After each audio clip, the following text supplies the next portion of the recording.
بسم اللہ الرحمن الرحیم الحمد للہ کفا وسلام علی عبادہ الذین اصطفیٰ اما بعد توفیق بھائی اپنا مائکروفون بند کرو۔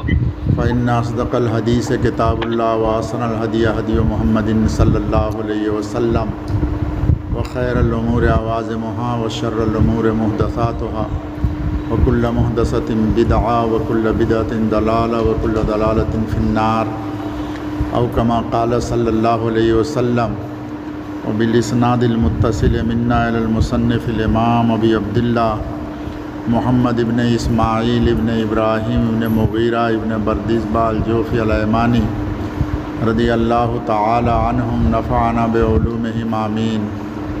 رب اشرح لی صدری ویسر لی امری واحلل عقدۃ من لسانی یفقہوا قولی رب زدنی علما۔ اللہم اغفر للمؤمنین والمؤمنات والمسلمین والمسلمات الاحیاء منہم والاموات انک سمیع قریب مجیب الدعوات یا رب العالمین۔ بسم اللہ الرحمن الرحیم۔ پیارے بچوں، مقدمے کی باتیں ختم ہو گئی۔ کل کے وعدہ کے مطابق اب اصل کتاب شروع ہو رہی ہے۔ اصل کتاب کی عبارت اور وہ شروع ہو رہی ہے۔ تم لوگ اگر یہ ہو تو آئندہ سے اپنے ڈاؤن لوڈ کر کے پہلا صفحہ باہر کر لینا بخاری شریف کا۔ بسم اللہ الرحمن الرحیم۔ باب کیف کان بدء الوحی الی رسول اللہ صلی اللہ علیہ وسلم۔ یہاں چند باتوں کو جاننے کی ضرورت ہے۔ پہلی بات، امام بخاری رحمۃ اللہ علیہ نے اپنی کتاب کو بسم اللہ الرحمن الرحیم سے شروع فرمایا۔ یہ چیزیں آپ لوگ قافیہ سے پڑھتے ہوئے آئے ہیں کہ مصنف نے اپنی کتاب کو بسم اللہ الرحمن الرحیم سے کیوں شروع کیا؟ اس لیے کہ انہوں نے قرآن پاک کی اتباع کیا ہے۔ قرآن پاک کے اندر سب سے پہلی آیت سورہ اقرا کی ابتدائی 5 آیات نازل ہوئیں، جن کی شروعات بسم اللہ سے ہے۔ بسم اللہ الرحمن الرحیم، اقرأ بسم ربک الذی۔ تو قرآن کی چونکہ پہلی آیت اقرأ بسم ربک الذی نازل ہوئی اور اس کی ابتدا بسم اللہ سے ہے۔ اسی طریقے سے مکمل صورت جو سب سے پہلے نازل ہوئی ہے وہ سورہ مدثر ہے، اس کی بھی شروعات بسم اللہ الرحمن الرحیم سے ہے۔ تو اس لیے مصنف نے قرآن پاک کی اتباع کرتے ہوئے اپنی کتاب کو بھی بسم اللہ الرحمن الرحیم سے شروع کیا۔ دوسری بات، جو اور چیزوں میں آپ پڑھ کے آ چکے ہیں نیچے کی کتابوں میں، کل امر ذی بال لم یبدأ فیہا بسم اللہ، ہر اچھا کام جس کو اللہ کے نام سے شروع نہ کیا جائے تو فہو اقطع و ابتر، وہ کام ناقص ہوتا ہے، بے برکتہ ہوتا ہے۔ اس حدیث کی بنا پر بھی امام بخاری نے اپنی کتاب کو بسم اللہ الرحمن الرحیم سے شروع فرمایا۔ تیسری بات، نبی پاک صلی اللہ علیہ وسلم نے جتنے خطوط لکھے ہیں بادشاہ اور امراء کے نام، ان تمام خطوط کے اندر اپنے خط کو بسم اللہ الرحمن الرحیم سے شروع فرمایا۔ تو حضور پاک صلی اللہ اس میں کہ یہ خط اسی بدء الوحی کے اندر آ رہی ہے جو ہرقل کے پاس آپ نے لکھا۔ تو چونکہ حضور پاک صلی اللہ علیہ وسلم نے اپنے تمام خطوط کو بسم اللہ سے شروع کیا، بسم اللہ الرحمن الرحیم من محمد رسول اللہ الی ہرقل، آپ نے بسم اللہ سے شروع کیا۔ اس لیے امام بخاری بھی حضور پاک صلی اللہ علیہ وسلم کی تحریر کی اتباع کرتے ہوئے اپنی کتاب کو بسم اللہ الرحمن الرحیم سے شروع کیا۔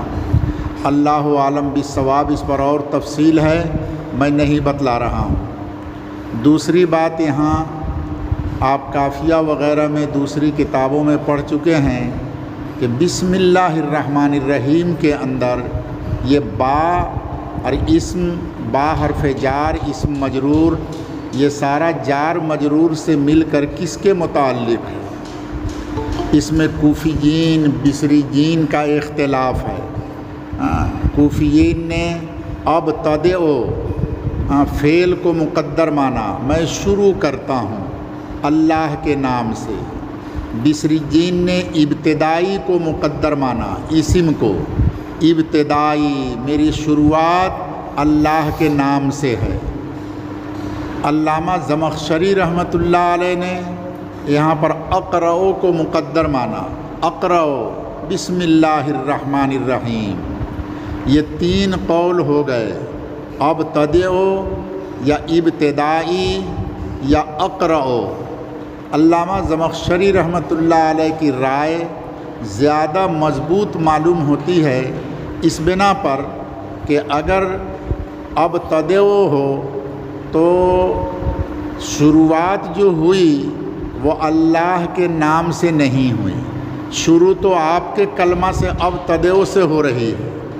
اسی طرح سے ابتدائی اگر ہو تو یہاں پر بھی شروع اللہ کے نام سے نہیں ہوا بلکہ ابتدائی کے تمہارے لفظ سے شروع ہو رہا ہے۔ اور اقرؤ اگر ہو تو وہاں پر شروعات اللہ کے نام سے ہے، اقرؤ، قرات شروع ہو رہی ہے، یہ مقدم ہے، پہلے پڑھ رہا ہے بسم اللہ الرحمن الرحیم، اللہ کے نام سے پڑھ رہے ہیں۔ اس لیے علامہ زمخشری فرماتے ہیں کہ یہاں پر اقرؤ کو مقدر مانا جائے، اقرؤ بسم اللہ الرحمن الرحیم، میں پڑھتا ہوں اللہ کے نام سے جو نہایت رحمان اور رحیم ہے، بڑے مہربانی کرنے والے ہیں۔ بسم اللہ الرحمن الرحیم کے اندر فقہ کے اعتبار سے پانچوں احکام جاری ہوتے ہیں۔ فقہ کے 5 احکام، کوئی کام فقہ کے اعتبار سے فرض ہوتا ہے، کچھ کام سنت ہوتی ہے، کچھ کام مباح ہوتا ہے، کچھ کام مکروہ ہوتا ہے، کچھ کام حرام ہوتا ہے۔ فقہ کے یہ احکام خمسہ کہلاتے ہیں، 5 احکام۔ جیسے یہ فقہ کے 5 احکام اور چیزوں پہ جاری ہوتے ہیں، اسی طریقے سے یہ 5 احکام بسم اللہ کے اوپر بھی جاری ہوتے ہیں۔ بعض جگہ ایسی ہے کہ جہاں بسم اللہ کا پڑھنا فرض اور ضروری ہے، نہیں پڑھے گا تو نہیں ہوگا، پڑھنا ہی پڑے گا۔ وہ جگہ ہے کسی حلال جانور کے ذبح کرنے کے وقت، جب کسی حلال جانور کو ذبح کیا جائے تو اس وقت میں بسم اللہ پڑھ کے ذبح کیا جائے تو وہ حلال جانور کھانے کے لائق حلال ہوگا، وہاں پڑھنا ضروری ہے۔ اگر بغیر پڑھے ہوئے ذبح کر دیا تو وہ حرام ہو جائے گا، اس کا کھانا جائز نہیں ہوگا۔ نمبر 2، بسم اللہ کا پڑھنا سنت۔ بسم اللہ کا پڑھنا سنت کہاں ہے؟ یہ ساری چیزوں میں عام ہے۔ ہر وہ کام جو اچھا کام ہو، وضو کے شروع میں بسم اللہ پڑھنا، مسجد میں داخل ہوتے ہوئے بسم اللہ پڑھنا، مسجد سے نکلتے ہوئے بسم اللہ پڑھنا، کھانا کھانے کے شروع میں بسم اللہ پڑھنا، یہ سب سنن کے مواقع ہیں۔ ان سب جگہوں پر بسم اللہ کا پڑھنا سنت ہے۔ نمبر 3، مباح اور جائز۔ ہر وہ کام جو مباح اور جائز ہے تو مباح کام کے شروع میں بسم اللہ کا پڑھنا بھی مباح اور جائز ہوگا۔ کپڑا پہننا مباح، جوتا چپل پہننا مباح، ہر مباح جائز کام اس کے شروع میں بسم اللہ پڑھے آدمی تبرک کے لیے۔ نمبر 3، مکروہ۔ کہاں پر 4 مکروہ، بسم اللہ کا پڑھنا مکروہ ہے۔ ہر وہ کام جو مکروہ کام ہے اس کے شروع میں بسم اللہ کا پڑھنا بھی مکروہ ہے۔ جیسے بیڑی پینا، سگریٹ پینا، سادہ کھانا، یہ سب مکروہ ہے تو اس کے شروع میں بسم اللہ پڑھنا بھی مکروہ ہوگا۔ کوئی آدمی بیڑی پینے لگے اور کہنے لگے بسم اللہ الرحمن الرحیم، ہمیں بیڑی کھائیا۔ حقہ پینے لگے اور بسم اللہ کر کے حقہ پیے تو یہ سب مکروہ ہے۔ ہر مکروہ کام کے شروع میں بسم اللہ کا پڑھنا مکروہ ہوگا۔ اسی سے معلوم ہو گیا کہ ہر حرام کام کے شروع میں بسم اللہ کا پڑھنا حرام ہے۔ ایک چور چوری کرنے کے لیے گیا اور چوری کرنے کے لیے بسم اللہ الرحمن الرحیم میں تالا توڑ رہا ہوں۔ زنا کرنے کے لیے گیا، بسم اللہ الرحمن الرحیم زنا کرنے جا رہا ہوں۔ شراب پی رہا ہے، بسم اللہ الرحمن الرحیم شراب پی رہا ہوں۔ ہر وہ کام جو حرام ہے اس حرام کام کے شروع میں بسم اللہ کا پڑھنا حرام ہے۔ اسی لیے احکام خمسہ اس کے اوپر جاری ہوتے ہیں۔ اللہ ہم سب کو اس کے مطابق عمل کرنے کی توفیق دے۔ بسم اللہ پر بات کو یہیں ختم کیا۔ دوسری چیز یہاں پر عام مصنفین نے اپنی کتابوں کو جب شروع کیا تو اپنی کتاب کے اندر خطبہ بیان کیا۔ امام بخاری رحمۃ اللہ علیہ نے اپنی کتاب کو شروع کرنے میں کوئی خطبہ بیان نہیں کیا، اللہ کا حمد بیان نہیں کیا، اور اسی طریقے سے اللہ کے رسول صلی اللہ علیہ وسلم پر درود نہیں پڑھا۔ اسی طریقے سے کتاب کے تصنیف کی غرض کو نہیں بیان کیا۔ مصنفین جب کتاب لکھتے ہیں تو اس کے شروع میں بسم اللہ اور اس کے بعد میں پھر خطبہ لکھتے ہیں اور اس خطبہ کے اندر حمد و ثنا بیان کرتے ہیں، اللہ کی تعریف بڑائی کو بیان کرتے ہیں، اور رسول پاک صلی اللہ علیہ وسلم پر درود پڑھتے ہیں، اور اس کے بعد اپنے کتاب لکھنے کی ادیش اور اس کے غرض کو بیان کرتے ہیں۔ میں نے یہ کتاب کیوں لکھی؟ شرح جامی میں پڑھا ہوگا، شرح جامی کے مصنف نے کہا میں نے یہ کتاب اپنے لڑکے ضیاء الدین یوسف کے لیے لکھا ہے، اپنے بچے کو پڑھانے کے لیے کتاب لکھا۔ تو مصنف نے ان میں سے کوئی کام نہیں کیا، بسم اللہ پڑھا اور اس کے بعد میں کہا بابن کیف کانا بدول وحی الی رسول اللہ صلی اللہ علیہ وسلم۔ حالانکہ حدیث میں بھی ہے کل امر ذی بال لم یبدا فیہ بحمد اللہ فہو اقطع و ابتر۔ ہر وہ کام جس کو اللہ کے حمد سے شروع نہ کیا جائے، اللہ کا پرشنسا، اللہ کی تعریف نہ کی جائے تو وہ بھی بے برکتہ ہوتا ہے۔ مصنف نے ایسا کیوں کیا؟ علماء نے اس کے 10-12 جوابات دیے ہیں۔ ہم وہ سارے جواب آپ کے سامنے نقل نہیں کریں گے، 2-4 باتیں بتلاتے ہیں۔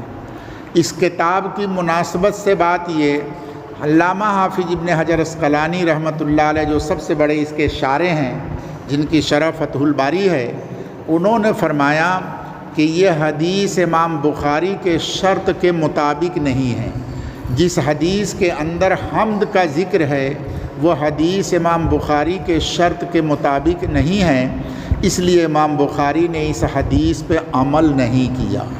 اللہ عالم بالصواب۔ دوسرا جواب حضرت شیخ زکریہ صاحب رحمۃ اللہ علیہ نے دیا، اور حضرت نے فرمایا کہ جس حدیث میں الحمدللہ اللہ کے حمد کو ذکر کرنے کی بات ہے، اس کا شان ورود یہ بتلاتا ہے، قرآن پاک کی آیتوں کا شان نزول ہوتا ہے، یعنی اس آیت کا بیک گراؤنڈ کیا ہے، پس منظر کیا ہے، اس سے پہلے کیا معاملہ ہوا جس کی وجہ سے یہ آیت نازل ہوئی، اسی کو شان نزول کہتے ہیں۔ تو قرآن پاک تو چونکہ اوپر سے نازل ہوا ہے اس لیے وہاں شان نزول کہلاتا ہے، اور حدیث کا بیک گراؤنڈ اگر ہو تو اس کو شان ورود بولا جاتا ہے۔ اللہ کے نبی صلی اللہ علیہ وسلم کے زبان مبارک سے اس حدیث کا ورود ہوا ہے۔ تو اس حدیث کا جو شان ورود ہے وہ خطبہ کے بارے میں ہے۔ عرب کے اندر رواج یہ تھا کہ لوگ جب تقریر کرتے، لیکچر دیتے تھے تو اس کے شروع میں اشعار پڑھتے تھے، اشعار پڑھ کر کے خطبہ دیتے تھے۔ تو ان پر رد کرنے کے لیے اللہ کے نبی صلی اللہ علیہ وسلم نے صحابہ کرام کو اسلامی طریقہ سکھلایا کہ تم لوگ جب تقریر کرنے، وعظ کرنے، نصیحت کرنے کے لیے بیٹھو تو اس کی شروعات اللہ کی تعریف سے کرنا، اللہ کی حمد اور بڑائی کو بیان کر کے کرنا۔ یہ کتاب لکھنے کے بارے میں نہیں بلکہ وعظ، تقریر، نصیحت کے بارے میں ہے۔ اس لیے امام بخاری نے اپنی تصنیف کے شروع میں اللہ کے حمد کو بیان نہیں کیا۔ تیسرا جواب بعض لوگوں نے دیا جو عام قافیہ وغیرہ سے پڑھتے ہوئے آئے کہ اس میں حدیث کے اندر کتابت کا کوئی تذکرہ نہیں ہے، اس میں تو ہے کہ لم یبدا بحمد اللہ، جس کو اللہ کے حمد سے شروع نہ کیا جائے، اور ابتدا عام ہے، چاہے لکھ کر کے شروع کرے چاہے زبان سے پڑھ کر کے شروع کرے۔ امام بخاری رحمۃ اللہ علیہ کے ساتھ ہم کو حسن ظن ہے، اچھا گمان ہے کہ امام نے خطبہ لکھا نہیں، اپنی زبان سے خطبہ کو پڑھ لیا، اب پڑھ کر کے اس کے بعد میں اپنی کتاب کو لکھا۔ حضرت شیخ رحمۃ اللہ علیہ ایک اور بات بتلاتے ہیں، چوتھا جواب فرماتے ہیں کہ امام بخاری کا کام نکات بیان کرنا ہے، باریک باریک چیزوں کو امام بخاری بیان کریں گے، نکتہ بیان کریں گے۔ انہی نکات میں سے یہاں پر بھی ایک نکتہ پیدا کیا، وہ نکتہ کیا ہے؟ یہ نکتہ چھوٹی کاف سے ہے، نکتہ اس کے معنی ہے باریک لطیف بات، اور ایک نقطہ ہوتا ہے قاف اور تو کے ساتھ، اس کے معنی ہے بندو، پھوٹا لگانا، نقطہ لگانا۔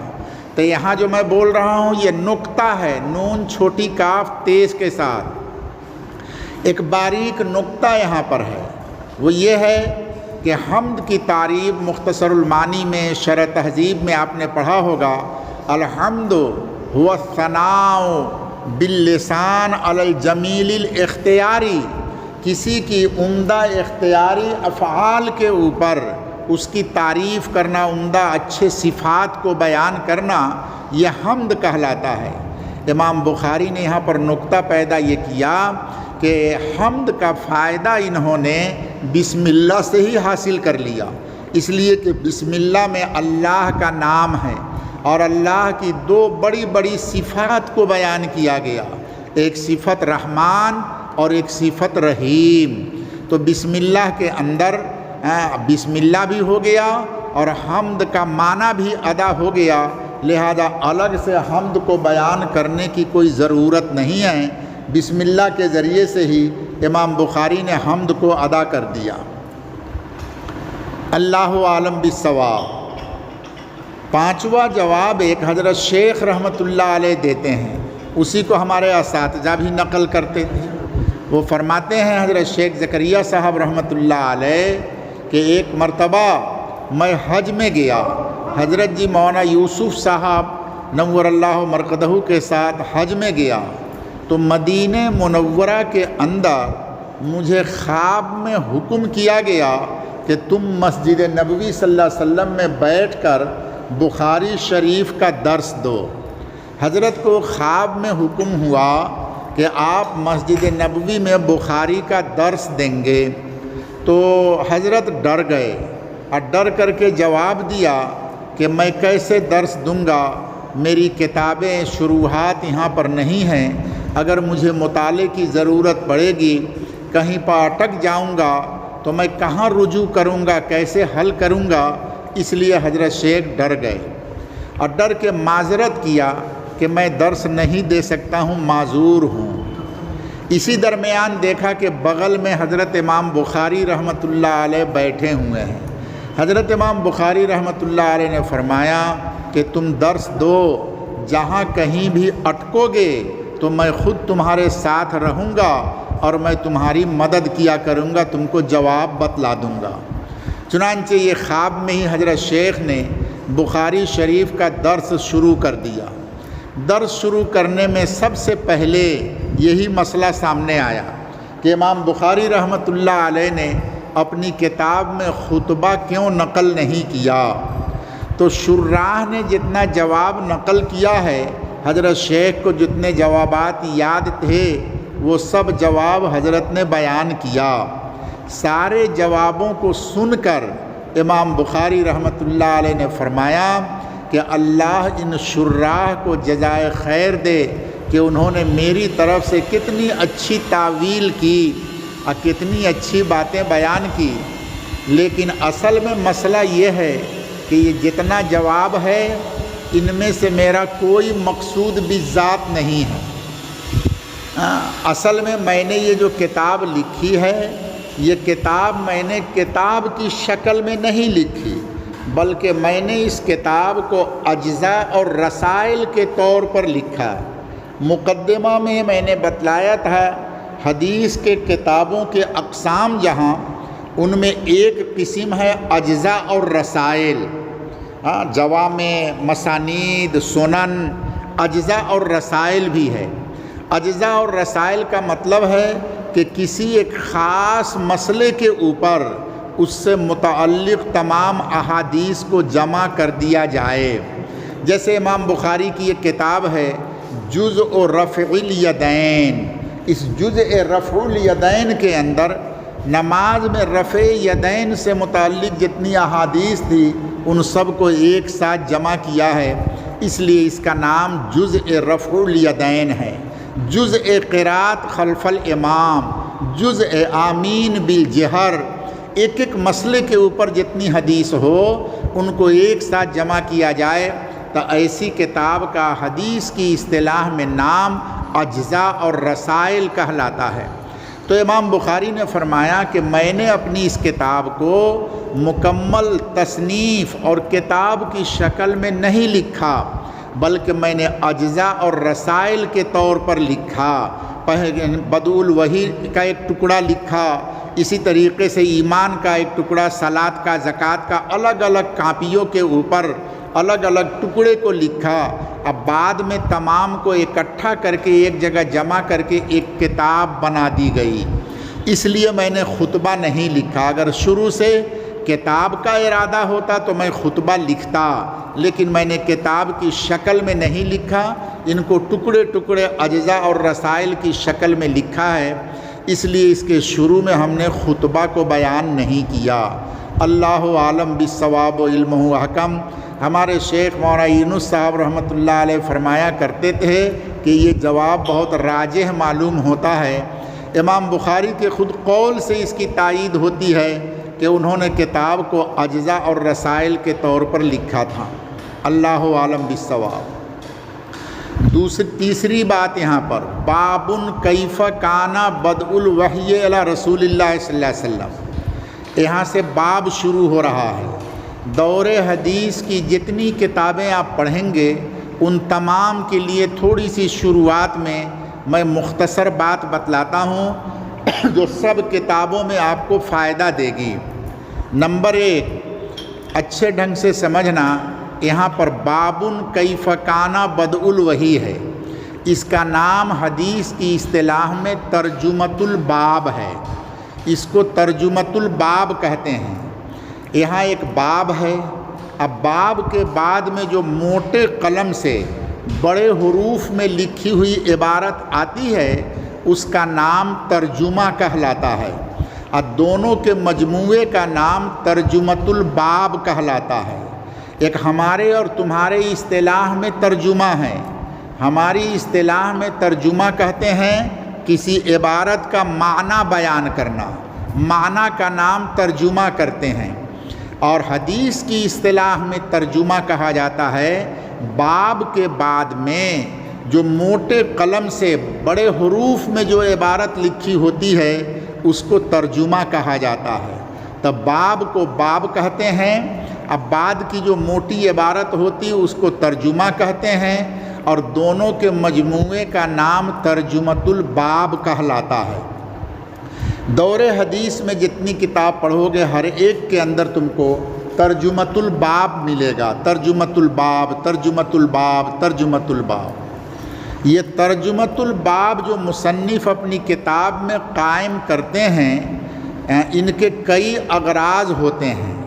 کبھی ترجمۃ الباب قائم کرتے ہیں حدیث کے ٹکڑے سے، کوئی حدیث کی عبارت ہے اور اسی عبارت ہی کو ترجمۃ الباب بنا دیا گیا۔ یہ سب سے سہج، سب سے آسان ترجمۃ الباب ہوتا ہے، جو ترجمۃ الباب بیشی اور زیادہ تر امام ترمذی رحمۃ اللہ علیہ نے اختیار کیا ہے۔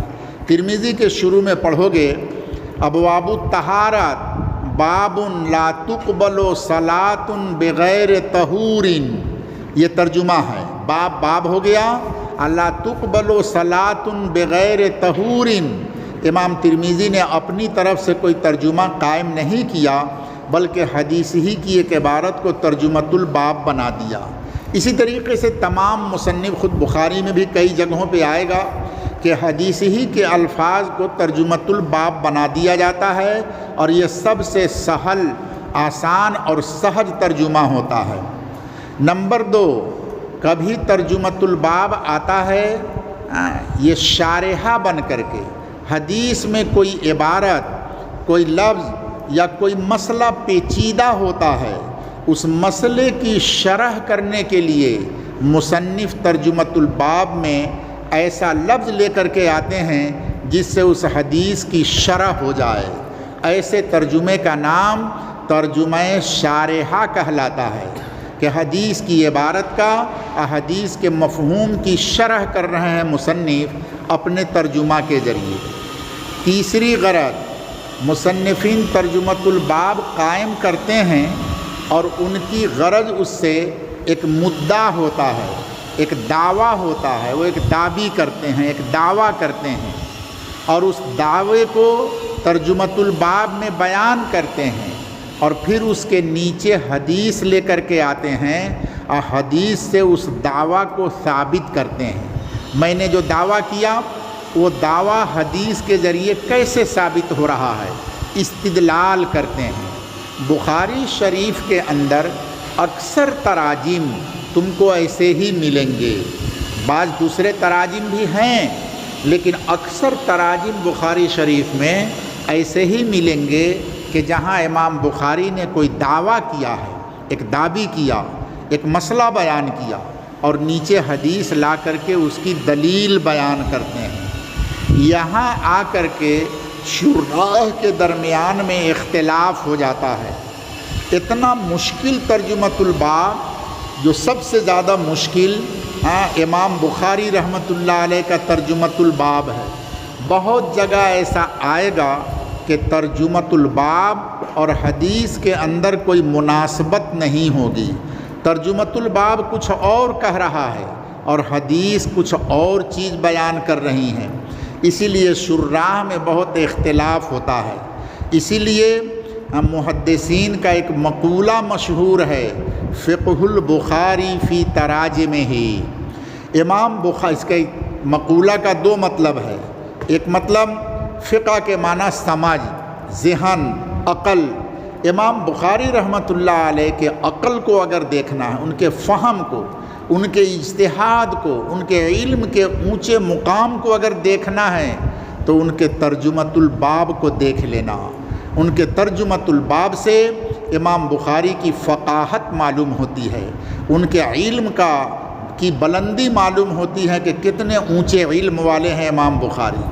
تو فقہ البخاری فی تراجمہ، امام بخاری کی فقہ اور ان کی سمجھ اور ان کا اجتہاد ان کے تراجم کے اندر ہے۔ دوسرا مطلب اس مقولے کا ہے کہ فقہ البخاری فی تراجمہ، امام بخاری کا اس فقہ سے مراد یہاں پر مسلک، مذہب۔ نیچے جو مسئلہ بیان کیا جا رہا ہے، اس مسئلے میں امام بخاری کا مذہب کیا ہے، امام ابو حنیفہ رحمۃ اللہ علیہ کی یہ رائے، امام مالک رحمۃ اللہ علیہ کی یہ رائے، فلاں امام صاحب کی یہ رائے، تو سوال ہوگا کہ اس مسئلے میں خود امام بخاری کی رائے کیا ہے؟ تو اس کا جواب یہ کہ فقہ البخاری فی تراجمہ، امام بخاری نے اپنے مذہب کو، اپنے مختار مذہب کو اپنے ترجمۃ الباب میں بیان کر دیا ہے۔ ان کے ترجمہ سے جو چیز سمجھ میں آئے وہی ان کا مذہب مختار ہے، تو اپنے مذہب مختار کو امام بخاری ترجمۃ الباب میں بیان کرتے ہیں۔ تو سب سے کٹھن ترجمہ، سب سے اہم ترجمہ دورے کی تمام کتابوں میں بخاری شریف کا ترجمۃ الباب ہے۔ اس کے بعد میں دوسرے نمبر پر کٹھن ترجمہ نسائی شریف کا ہے۔ امام نسائی امام بخاری رحمۃ اللہ علیہ کے شاگرد ہیں، ان کا بہت سا ترجمہ تو سہج ہے لیکن کہیں کہیں پر ان کا ترجمۃ الباب بھی بہت کٹھن، بہت مشکل ہے۔ کتاب الطہارت میں نسائی کے اندر پڑھو گے، باب الوضوء بالثلج والبرد، بابن الوضوء بالثلج والبرد، ثلج برف کا پانی، اولے کا پانی، آسمان سے برسات کے دنوں میں جو ہیل گرتا، پتھر گرتا ہے، اگر کوئی آدمی اس برف کے پانی سے وضو کرے تو وضو ہوگا یا نہیں ہوگا؟ اس سے وضو کرنا جائز ہے یا نہیں؟ یہ ترجمۃ الباب ہے۔ نیچے حدیث نقل کرتے ہیں، کیا ایک دعا نقل کرتے ہیں۔ حدیث نقل کیا، اللہم اغسل خطایای بالماء والثلج والبرد، اللہ میرے گناہوں کو دھو دے پانی سے، ثلج سے اور برد سے، پتھر سے، اولے سے اور پانی سے میرے گناہوں کو دھو دے۔ مسئلہ بیان کر رہے ہیں وضو کا اور حدیث نقل کر رہے ہیں دعا کی، اسی لیے اس حدیث سے یہ مسئلہ کیسے ثابت ہوا تو اس کو ترمذی میں آپ نے پڑھا ہوگا۔ امام بخاری، امام نسائی طالب علموں کو تمام احادیث کے اوپر نظر دوڑانے کی طرف دعوت دیتے ہیں۔ ترمذی میں پڑھو گے اور ابو داؤد شریف میں بھی دوسری کتابوں میں بھی آئے گا کہ بندہ جب وضو کرتا ہے تو وضو کے ذریعے بندوں کے گناہ دھلتے ہیں۔ جب چہرہ دھوتا ہے تو آنکھ سے جو گناہ کیا وہ گناہ مع الماء او مع آخر قطر الماء، آنکھ کا گناہ پانی کے ساتھ دھل کر نکل جاتا ہے۔ اسی طریقے سے کلی کیا تو منہ کا گناہ، ناک میں پانی دیا تو ناک کا گناہ، ہاتھ دھویا تو ہاتھ کا گناہ، پاؤں دھویا پاؤں کا، مسح کیا، دماغ میں جو غلط چنتا کیا تھا وہ سب گناہ۔ تو وضو کے ذریعے بندوں کے گناہوں کو معاف کیا جاتا ہے۔ تو وضو کا ایک کام گناہ کو معاف کرنا ہے۔ اب اس حدیث میں امام نسائی نے دعا کی حدیث نقل کیا کہ اللہ میرے گناہ کو دھو دیجئے پانی سے، میرے گناہ کو دھو دیجئے ثلج سے، میرے گناہ کو دھو دیجئے اولے اور پتھر سے، برف سے۔ معلوم ہوا کہ جب ان پتھروں سے گناہ دھویا جائے گا تو ان سے وضو کرنا بھی جائز ہوگا، اس لیے کہ وضو کے ذریعے گناہ دھلتا ہے۔ یہ استنباط کیا ہے امام نسائی نے۔ اسی لیے علماء نے بتلایا، ایک مثال میں نے بتلائی آپ کو کہ دوسرے نمبر پر کٹھن ترجمۃ الباب وہ نسائی شریف کا ہے، چونکہ امام بخاری کے شاگرد ہیں اس لیے وہ بھی اپنے ترجمہ کے اندر سخت اور مشکل تراجم قائم کرتے ہیں۔ بقیہ اور کتابوں کے تراجم بہت سہج ہیں، آسان ہیں، جو استاد پڑھائیں گے تو آپ کو بتلائیں گے۔ اللہ عالم بالصواب۔ یہ ترجمۃ الباب کے متعلق بہت شارٹ مختصر میں نے آپ کو رہنمائی کر دیا تمام کتابوں کے بارے میں۔ اب یہاں پر آیا بابن۔ باب کے معنی کیا ہے؟ باب کے عربی میں معنی آتا ہے، باب کہتے ہیں مدخل الشیء اور مخرج الشیء کو، مدخل الامکنہ و مخرج الامکنہ، کسی مکان میں داخل ہونے کی جگہ اور کسی مکان سے نکلنے کی جگہ۔ ہر گھر کے اندر دروازہ ہوتا ہے تو دروازہ کاہے کے لیے ہوتا ہے؟ آدمی اس دروازے سے اس کمرے میں داخل ہوتا ہے اور اس دروازے سے اس کمرے سے نکل کے جاتا ہے۔ تمہارے جے نگر مدرسے میں سامنے میں گیٹ بنا ہوا ہے، اس گیٹ کے اوپر جب کبھی لکھو گے تو باب لکھو گے، باب الزاہد، باب مدنی۔ دیوبند کے اندر سب گیٹ کا الگ الگ نام ہے، وہاں باب لکھا ہوا ہے۔ تو باب کے معنی کیا؟ مدخل الشیء، دارالعلوم دیوبند مدرسے میں داخل ہونے کی جگہ۔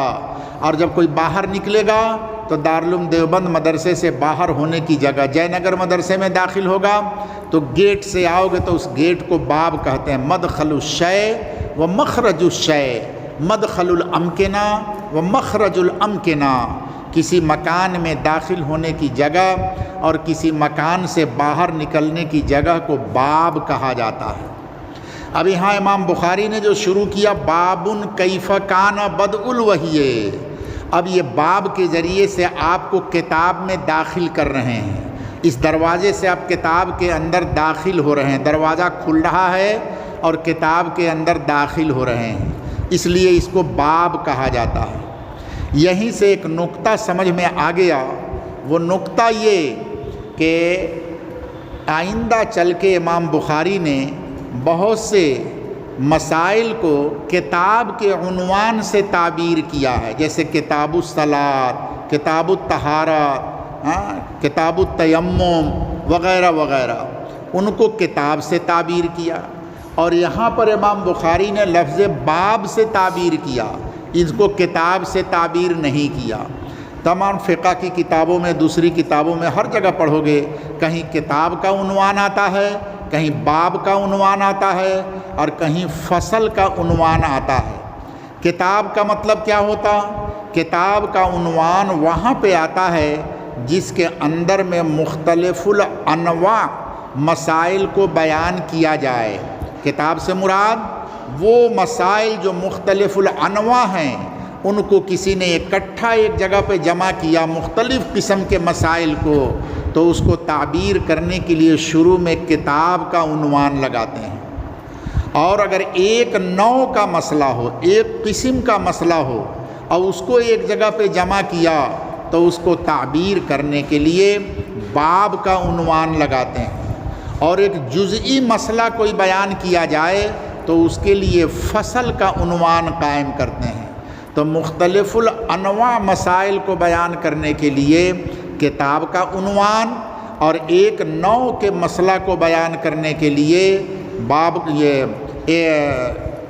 کا عنوان، اور ایک جزئی مسئلہ کو، خاص مسئلہ کو بیان کرنے کا عنوان فصل کے ساتھ لگایا جاتا ہے۔ اب یہاں پر امام بخاری نے جب وحی کا بیان شروع کیا تو اس وحی کے بیان میں امام بخاری نے کتاب کا عنوان کیوں نہیں لگایا؟ کتاب و بدء الوحی الی رسول اللہ صلی اللہ علیہ وسلم۔ تو اس کا جواب میں نے آپ کو بتلا دیا کہ کتاب کا عنوان لگاتے تو اس میں مختلف انواع اور اقسام کے مسائل کو بیان کیا جاتا، اور یہاں ایک ہی نوع کا مسئلہ بیان کیا جا رہا ہے، وہ ہے ابتدائے وحی کی کیفیت کو بیان کرنا، اس لیے کتاب کا عنوان قائم نہیں کیا۔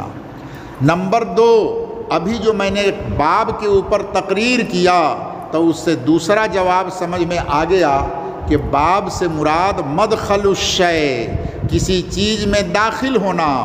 امام بخاری آپ کے لیے بخاری شریف میں داخل ہونے کا گیٹ کھول رہے ہیں، مین دروازہ کھل رہا ہے، یہ باب سے ہی سمجھ میں آئے گا۔ اس لیے اس کے شروع میں امام بخاری نے باب کا عنوان قائم کیا کہ اب ہم مین گیٹ کھول رہے ہیں، دروازہ کھول رہے ہیں۔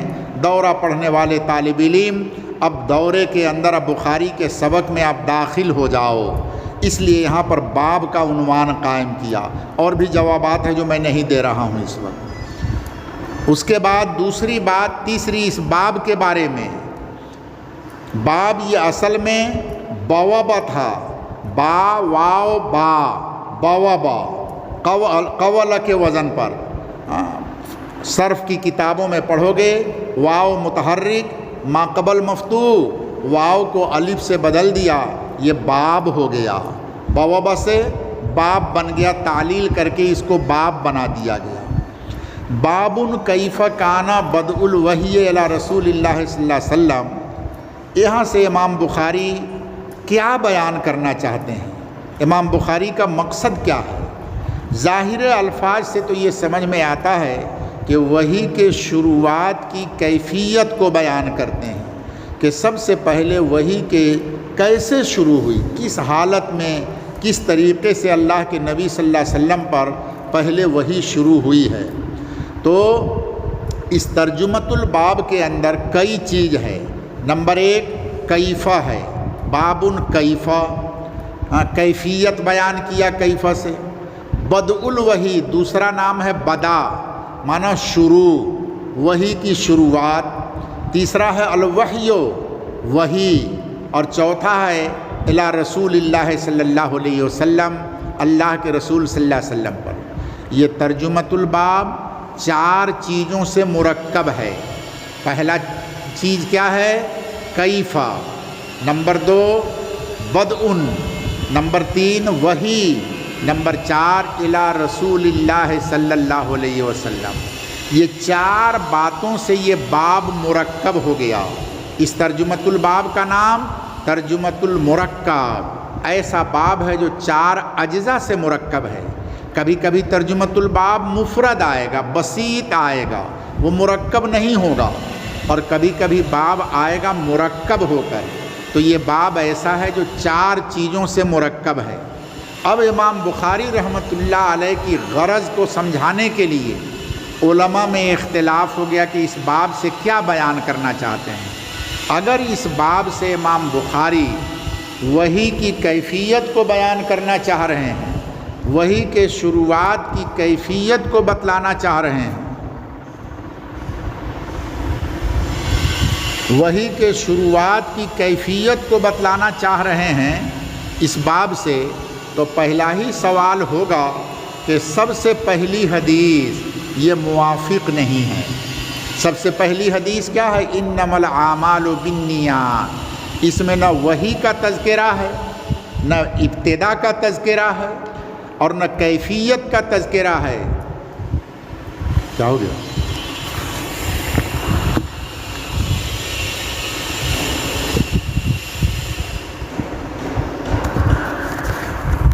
جیسے بھی ہم